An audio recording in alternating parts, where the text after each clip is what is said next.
చూసానండి. క్లైమాక్స్ చాలా బాగుంది, కంటతడి వచ్చింది. All the best to the team. Thank you. Record break cinema preview చూసాం, చాలా ఎక్స్ట్రాడినరీగా ఉంది.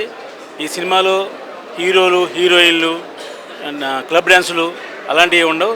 ఒక దేశ అవినీతి కోసం ఎంత కష్టపడ్డారు అనే విషయం చాలా అద్భుతంగా తీశారు. ఈ సినిమా సూపర్ డూపర్ హిట్ అవుద్ది. ఎందుకంటే ఒక మంచి సినిమా తీయడానికి గట్స్ ఉండాలి. అలాంటి సినిమా చదలవాడి శ్రీనివాసరావు గారు తీశారు, ఆయన అభినందిద్దాం. ఎందుకంటే ఒక మంచి సినిమా తీయడానికి ఎన్నో వ్యయ ప్రయాసాలు ఉంటాయి, అవన్నీ కూడా ఈ సినిమాలో చూపించారు.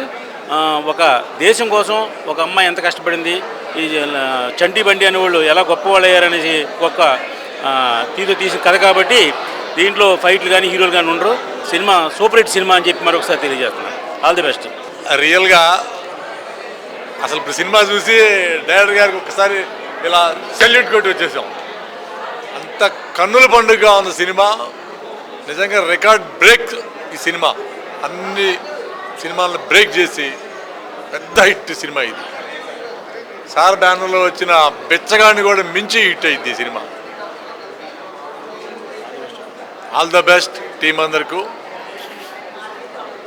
ఇదేదో సినిమా చూసి వచ్చి మామూలుగా చెప్పే కాదు, ఆయన పబ్లిసిటీ చేసినట్టు ప్రతి భారతీయుడు చూసి సెల్యూట్ కొట్టాలి ఈ సినిమాకి.